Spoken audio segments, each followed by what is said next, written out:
सवाल तो उनसे होना चाहिए, शर्म तो उनको आनी चाहिए जो ऑपोजिशन सबसे बड़ी बन के बैठे हैं कि सड़क पे आओ, लड़ो, खाली संविधान की फोटो लेके ड्रामा मत करो, सड़क पे आ। ऑफ कोर्स अगर हमारे लिए कुछ करना है ना तो बाबा साहब का दिया हुआ संविधान जो लेके बैठते हो ना, तो बाबा साहब के जो लोग हैं ना जिनके लिए वो लड़े थे, जिनके लिए वो लड़े और जीवन दिया था, मरे भी थे, तो उनके लिए सड़क पे आके लड़ो, उनके मुद्दों के लिए। संसद में तो वो भी शिव जी लेके जाते हैं, तो वही तो अब पता चल गया ना, पता मैं I don't have a problem, वो आपका रिलीजियस फ्रीडम है, आप जिसको भी मानो, क्योंकि मेरी औकात नहीं, मेरा संविधान सबको इजाजत देता है रिलीजियस फ्रीडम मानने की।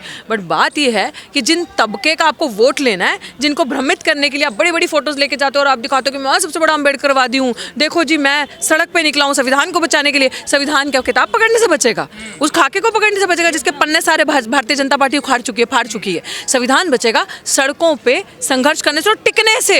एक दिन के लिए सिंबॉलिकिज्म की लड़ाई लड़के आके बड़ा सा अपना कैडर दिखा के और सड़कें भर के ये दिखा के कि हाँ जी बड़ा बवाल कर दिया और रैलीज निकाल के बड़ी बड़ी यात्रा निकाल के नहीं, क्योंकि भारतीय जनता पार्टी ने सिद्ध कर दिया कि चाहे 2 साल का किसान आंदोलन करो, चाहे 1 साल का कोई भी धरना करो, चाहे डॉक्टर ऋतु 6 महीने वहाँ बैठी रहे, कोई फर्क नहीं पड़ने वाला। हमारी कान के नीचे जूं नहीं रिंगती, हम लोग बैठे हैं, देखो हम दोबारा पावर में कैसे आते हैं। तुम लोग रैलियां करो, कुछ करो, हमारे पास ईवीएम है, हमारे पास पैसा है, हम स्टैंड अलोन कैंडिडेट खड़े कर देंगे। जब हमें लगेगा 2-3 सीटों से हार रहे हैं उनको अपने में जोड़ लेंगे, पैसे से विदाई खरीद लेंगे। आप ये बिल्कुल कल क्या कहा, परसों क्या कहा, चुनाव आयोग वो बोल रहा है जो बीजेपी बोल रही है। अगर आपको हमारे प्रूफ चाहिए, हमारे ऑफिस में आओ, हम आपको प्रूफ देते हैं, सबूत देते हैं। इसीलिए प्राचा जी चुनाव भी लड़े थे। आप आके एक-एक सबूत हमसे देख सकते हो।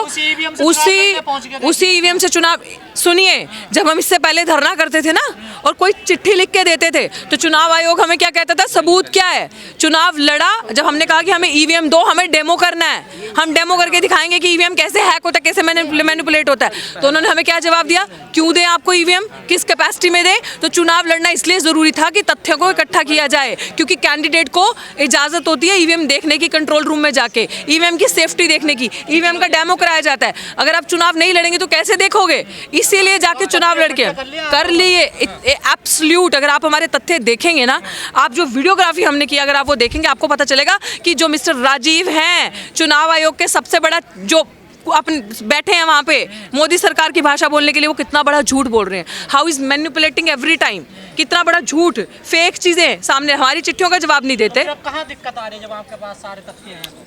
इस देश में ना इंडियन जुडिशियल सिस्टम जो दलित आदिवासियों के लिए चलता है ना, वो फेयर एंड जस्ट सिस्टम से नहीं चलता कि आज आपने कोई मांग करी और कल सोल्यूशन हो गया। उसमें तारीख पर तारीख होती है, उसमें सच बोलने वाले की बातों पे डिले एंड डिनाइंग की स्ट्रैटेजी होती है। तो इसलिए हमारी बात के जवाब नहीं दिए जाते, इसलिए हमने कानून के तरीके से अदालत में अपना केस दर्ज कर दिया है। हम सड़क भी मजबूत करेंगे, अदालत में भी लड़ेंगे। कोई पार्टी नहीं है, आपका कोई संगठन नहीं है, आप फिर भी ईवीएम को, जिनके पास पार्टियां चुनाव लड़ती है, करोड़ों अरबों रुपए खर्च करते हैं, उन्हें कोई फर्क? मैं इस देश की एक नागरिक हूँ और मेरा इस देश में वोट काउंट होता है।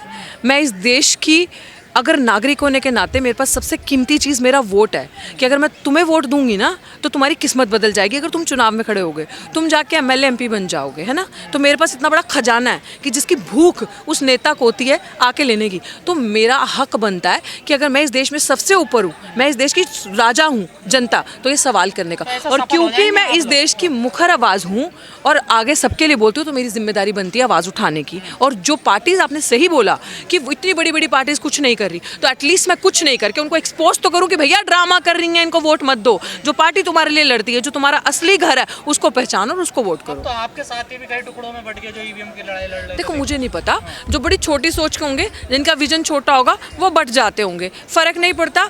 टिकने वाले की बात होती है, देर तक चलने वाले की बात होती है, राह भटकने वाले की, बीच में से भाग जाने की, लेफ्ट राइट जाके मनुवादियों पार्टी इसको ज्वाइन करने का लेके, I don't know what their agenda is. हम लोग विचारधारा वाले लोग हैं, टिकने वाले हैं। आई डोंट नो, मैं ये नहीं कह सकती गुमराह कर रहे हैं। मैं तो आपके माध्यम से यही कहूंगी, पे भी आरोप लगता है कि वो भी अकेला चलने की नीति पे विश्वास करते हैं। मैं एक ही चीज कहूंगी कि अकेला नहीं चलते। डॉक्टर ऋतु का आपने धरना देखा, डॉक्टर ऋतु की आपने आवाज सुनी है, डॉक्टर ऋतु की लड़ाई मिस्टर महमूद प्राचा लड़ रहे हैं कोर्ट में इतनी मजबूती से कि अगर कोई और वकील होता तो मुझे नहीं पता अभी तक मेरा केस इस लेवल तक पहुंचता भी या नहीं पहुंचता। तो मैं एक बहुजन समाज की, दलित समाज की बच्ची होने के नाते आपको बता सकती हूँ कि ये इंसान ना ही तो बिक सकता है, ना ही तो झुक सकता है। तो मुझे लगता है कि सब लोगों को संविधान को बचाना, मिशन सेफ कॉन्स्टिट्यूशन के साथ जुड़ो, ईवीएम की लड़ाई को पकड़ो। और ये क्योंकि हम ना खाली बोलते नहीं हैं, हम तथ्यों पे लड़ाई लड़के दिखाते हैं। हम लोग ये नहीं कहते कि हम सुप्रीम कोर्ट में जाके ये कर रहे हैं, वो कर रहे हैं। आई थिंक आधे से ज़्यादा टाइम पर आचार्य सुप्रीम कोर्ट के केसेस ही कर रहे होते हैं, इसलिए वो सुप्रीम कोर्ट के वकील कहलाए जाते हैं। आपको लगता है ईवीएम में गड़बड़ है या धर्म ज्यादा मजबूत हो रहा, लोग अंधे हो रहे हैं धर्म के नाम? सरकार में गड़बड़ है, सोच में गड़बड़ है, जनता में गड़बड़ है, लोगों में गड़बड़ है, जो बिक जाते हैं ऐसे लोगों में। और ईवीएम में तो है ही गड़बड़। बिक जाती है जनता, वो वाली जनता मैं बोल रही हूँ जो एक पर्टिकुलर सेक्टर, जो बड़ी बड़ी रैलियाँ ड्रामा करके, ऑफ कोर्स कुछ आप कैसे कह सकते हैं नहीं बिकते। आप देखना, टोपी पहनी होगी हमारी और जाके पैसा लेके प्रचार कर रहे होंगे उनका। ऐसे चमचा युग वाले, जो माननीय साहब ने कहा था, ऐसे लोगों से हमें वो रहना है। हम जैसी जागरूक जनता की बात करती है, बीजेपी भी सामाजिक न्याय कर रही है, देखिए तो बहुत बड़ा, वाह, बीजेपी तो बहुत बड़ा सामाजिक न्याय कर रही है। कितना भला हो गया आपका, बताना आप कितनी सरकारी नौकरियां तुम्हारे लिए बैठी हैं। मुख्यमंत्री बना रही है, मैं वही मुख्यमंत्री बना रही है। वैसे तो आदिवासियों के जल जंगल जमीन घर हासदे गांव जल गया, खत्म हो गया, सब प्राइवेट सेक्टर्स में जाके बेच दिया, और एक प्रधानमंत्री राष्ट्रपति बना के हमारे लिए रख दोगे तो हमें वो नहीं चाहिए। मैं तभी तो भाई आपको बोल रही हूँ, मुझे बिल्कुल इट्स वेरी रॉन्ग। ये हिस्सेदारी नहीं है, यही तो बरगलाना है। हिस्सेदारी होती है कि अगर तुमने वर्गीकरण किया तो जो हमारे लोग हैं ना, जो ठेकेदारी प्रथा के खिलाफ लड़ रहे हैं, हमारे लोग जो सिवर में, सरोजनी नगर में मरे, उनको परमानेंट करके उनको नौकरियां दो अच्छी, बैकलॉग पूरा करो, सरकारी नौकरी खत्म मत करो, सरकारी इंस्टीट्यूशंस खत्म। दैट इज कॉल्ड हिस्सेदारी। हिस्सेदारी नहीं कि मुझे ML MP बना के खूंटे से बांध के बना दो, मालिक कहेगा तो मैं पूंछ हिलाऊंगी, मालिक ने कहा चुप बे कुत्ते, नीचे बैठ दे तो मैं नीचे बैठ जाऊंगी। आपने वर्गीकरण का, वो भी तो आप ही की डिमांड है, आप ही के लोगों की मांग है, वही कोर्ट में गए। देखिए बिल्कुल, मैं आपको कह रही हूँ कि जिसने भी इस डिमांड को आगे तक लेके गए हैं, they must have any connection.